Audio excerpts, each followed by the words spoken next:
রসুলপুর স্কুলের মাঠ, বাচ্চারা তখন সবাই খেলাধুলা করছে। এই এই দেখো সবাই, আয়শার জামাটা দেখেছো? কতগুলো তালি! মনে হচ্ছে পুরো ভারতের মানচিত্র এঁকে নিয়ে এসেছে। ঠিকই বলেছিস হাবিবা, এ কেমন হাস্যকর পোশাক রে বাবা। আমাদের বাসার কাজের লোক তো এর থেকে ভালো পোশাক পরে। এই আয়শা, সত্যি করে বলো তো, এই জামা তুই কোথায় পেয়েছিস? রেল স্টেশনের পাশে কুড়িয়ে পেয়েছিস, না ডাস্টবিন থেকে তুলে এনেছিস, নাকি ভিক্ষা করে এনেছে তোর মা? কি রে হালিমা, তোরে ভাবি স্কুলে আসতে লজ্জা করে না? তোর নিজের চেহারা দেখেছিস একবার? সবার এমন অপমানে হালিমার চোখ লাল হয়ে যায়, চোখ দিয়ে টলমল করে পানি নামতে থাকে তার। এসব পোশাক পরে কেউ স্কুলে আসে নাকি? একদমই লোক হাসানো ব্যাপার।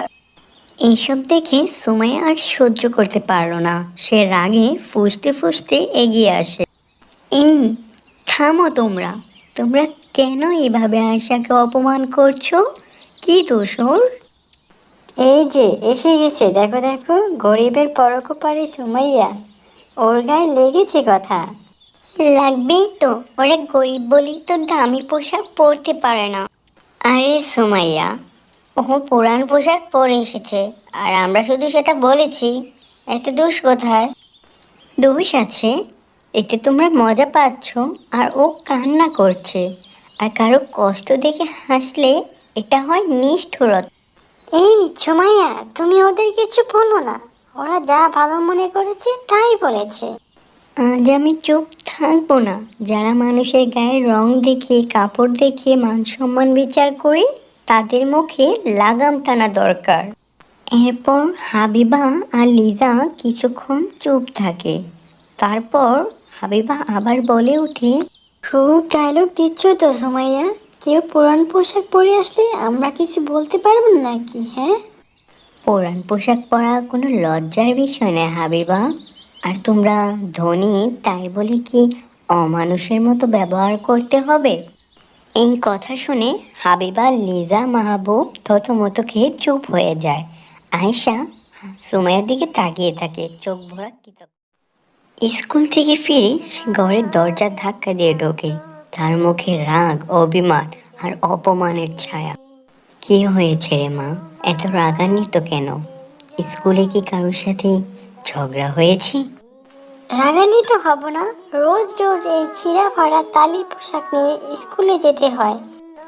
আজ সবাই আমাকে নিয়ে হাসাহাসি করছে। একজন না, দুজন না, পুরো ক্লাস। মা, আমি তো চেষ্টা করি রে। তোর বাবা মারা যাওয়ার পর কত কষ্ট করে সংসার চালাতে হচ্ছে আমার, তুই তো জানিস। জানি, বারবার আমাকে একই কথা শুনতে হয়। বাবা নাই, টাকা নাই, সংসার চালাতে কষ্ট হয়। আমি আর এগুলো শুনতে চাই না। মারে, আমি তো মানুষের বাসায় কাজ করি রে, পেটের বাতি জোগাতে কষ্ট হয়ে যায়। এই মুহূর্তে নতুন যারা কি করে দেব বল? আমি কিছুই জানি না। আজ আমাকে নতুন পোশাক কিনে দিতেই হবে। আগামীকাল আমি নতুন পোশাক পরে স্কুলে যাব, এটাই শেষ কথা। নতুন জামা কই থেকে আনবো রে মা? টাকা কই পাবো আমি? তা তুমিই বুঝবে, আমি কি জানি? আমার আজকের মধ্যে নতুন জামা লাগবেই লাগবে। আজ রাতের মধ্যে কোথা থেকে আনবে সেটা তুমিই জানো। যদি ভালো পোশাক না দিতে পারো তাহলে আমাকে দুনিয়া আনলে কেন? কেন এনেছো বলো? মেয়ের এমন কথায় রোজিনার চোখ ছলছল করে ওঠে। মা, এমন কথা কইস না রে মা, এটা বলাও যে পাপ। কোনটা পাপ কোনটা পুণ্য এটা আমি জানতেই চাই না। আমার জামা লাগবেই লাগবে। তুমি কি করে ব্যবস্থা করবে এটা তুমিই জানো। সবাই বড়লোকের ঘরে জন্ম নেয়, আমি কেন গরিবের ঘরে জন্ম নিলাম? এটা আমি মানতে পারছি না। আমি কি দুনিয়াতে নিজের ইচ্ছে এসেছি, নাকি তোমরা আমাকে এনেছো? মা, আমি তো তোকে অনেক ভালোবাসি রে। তাহলে আমি কেন কষ্ট করব? আমার ভালোবাসা লাগবে না, আমার সম্মানের সাথে জীবন দেও। লজ্জা যুক্ত এমন পোশাক আমি চাই না। আমার নতুন পোশাক চাই, এখনই চাই। আমাকে জাহান্নামের জীবন থেকে বাঁচাও মা, বাঁচাও। মেয়ের এমন কথা শুনে রোজিনা হাঁটুতে গিরে বসে পড়ে, চোখ দিয়ে টলমল করে পানি পড়তে থাকে তার। সারা রাত না ঘুমিয়ে মেয়ের পাশেই বসে থাকে।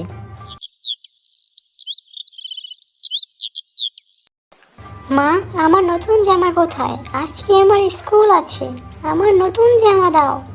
মারে, আমার এই অবস্থায় তোকে নতুন জামা কি করে কিনে দেবো বল? মানে আবার সে একই কথা? বুঝে গেছি তুমি পারবে না, কখনোই পারবে না। আমার কখনোই নতুন জামা হবে না। মারে, তুই রাগ করিস না।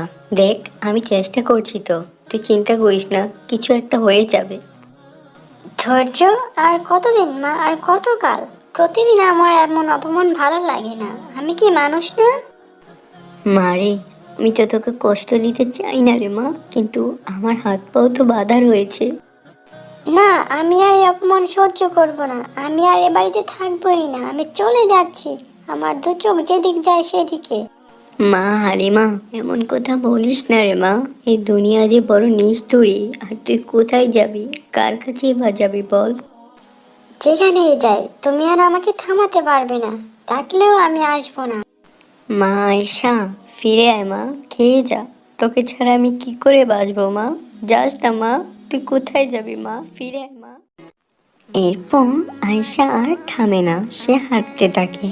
হাঁটতে হাঁটতে সে মোহাম্মদপুরের বাহিরে একটি নির্জন জায়গায় গিয়ে বসে পড়ে। আল্লাহ, তুমি আমাকে দুনিয়াতে পাঠালে কেন? শুধু কি কষ্ট আর অপমান সহ্য করার জন্য? যে পারছে সেই আমাকে অপমান করে, আমি আর পারছি না। আর কত অপমানিত হব আমি? আমি এখানেই বসে থাকবো, না খেয়ে থাকবো, মরে গেলেও শান্তি, কিন্তু আর ঘরে ফিরবো না আমি। সারাদিন রোদে বসে থাকতে থাকতে আয়শার চোখে ঘুম এসে গেছে। সেখানেই ধুলোর উপরে ঘুমিয়ে পড়ে সে। হঠাৎ ঘুমিয়ে থাকা অবস্থায় তার চারপাশে শিয়ালের আনাগোনা বেড়ে যায়। হালিমা চোখ খুলে উঠে দাঁড়ায়। বাঁচাও, বাঁচাও আমাকে, কেউ আছো? কেউ আছো? বাঁচাও আমাকে, শিয়াল যে আমাকে খেয়ে ফেলবে। তখনই সেখান দিয়ে মসজিদের হুজুর যাচ্ছিল। আয়েশার চিৎকার শুনে হুজুর সেদিকে চলে যায়। হুজুরকে দেখে শিয়ালগুলো সেখান থেকে দৌড়ে পালিয়ে যায়। কী ব্যাপার মা? তুমি এভাবে রাতের বেলা নির্জনে জঙ্গলে একা একা বসে আছো কেন? এভাবে রাতের বেলা একা একা বসে থাকা কি ঠিক? হুজুর, আমি আমার মায়ের সাথে রাগ করে বেরিয়ে এসেছি বাড়ি থেকে। আমি সারাদিন একাই ছিলাম, কখন যে ঘুম চলে এসেছে বুঝতেই পারিনি। হঠাৎ করে উঠে দেখি শিয়ালগুলো আমাকে খেতে চলে এসেছে। আরে, কী বলো মা তুমি? তুমি সারাদিন এখানে ছিলে? তোমার বাড়িতে কী নিয়ে ঝামেলা হয়েছে? কিসের জন্য এত রাগ তোমার? আমার মা আমাকে নতুন জামা কিনে দেয় না। স্কুলে আমার বান্ধবীরা আমাকে অনেক অপমান করে, তাই আমার মায়ের সাথে রাগ করে চলে এসেছি। ওহ আল্লাহ, এতটুকু একটা কারণে তুমি সারাদিন ধরে এখানে বসে আছো? তোমার মারও হয়তো কষ্ট আছে। তিনি অনেক ভালোবাসে তোমাকে। তোমাদের মতো গরিব করে সব হিসেব মিলিয়ে চলতে হয় মা। আল্লাহ ধনী গরিব সব মিলিয়ে বানিয়েছে পরীক্ষা নেওয়ার জন্য। আজও তো তোমার গরিব হয়ে লজ্জা লাগছে, কিন্তু আল্লাহ এমন এক সময় আসবে যেখানে সবার সামনে তোমাকে সম্মানিত করবে। চলো মা, তোমাকে বাড়ি দিয়ে আসি। তোমার মা হয়তো সারাদিন তোমাকে খুঁজে খুঁজে এতক্ষণে হয়তো পাগল হয়ে গেছে। হুজুর, আপনি আমাকে বাসায় নিয়ে যাবেন? অবশ্যই নিয়ে যাব, কিন্তু প্রতিশ্রুতি দাও আর কখনো এভাবে একা একা বাসা থেকে বের হবে না। জি হুজুর, আর কখনো না। বাসায় চলো। আজ তোমাদের মামের রাগ ভাঙানোর দায়িত্ব আমার। এদিকে আয়েশার মা সারাদিন আয়েশাকে খুঁজছে। মেয়েকে না পেয়ে সে মানুষের বাসায় বাসায় গিয়ে জিজ্ঞেস করছে, তোমরা কেউ কি আমার মেয়েকে দেখেছো? সেই দুপুরে বের হয়েছে, এখনো বাড়িতে আসেনি। কারো কাছে কোনো খবর নেই। মেয়েকে কোথাও না পেয়ে সে গ্রামের রাস্তা ধরে সামনের দিকে এগোতেই দেখতে পান আয়েশা হুজুরের সাথে আসছে। দেখতে পান হালিমা হুজুরের সাথে আসছে। মেয়েকে দেখে তার চোখ দুটি পানিতে ভরে ওঠে। সে সেখানেই কাঁদতে থাকে। আয়েশা, মারে, কোথায় গিয়েছিলি তুই মা? কান্না করো না মা। আল্লাহর বিশেষ রহমতে তোমার মেয়েকে সময় মতোই পেয়েছি আমি। আরেকটু দেরি হলে হয়তো শিয়ালগুলি ওকে থাক, ওই কথা বলতে নেই। তোমার মেয়ে এখন ঠিক আছে। মা, আমি আর কখনো এমন করব না, আমাকে মাফ করে দাও।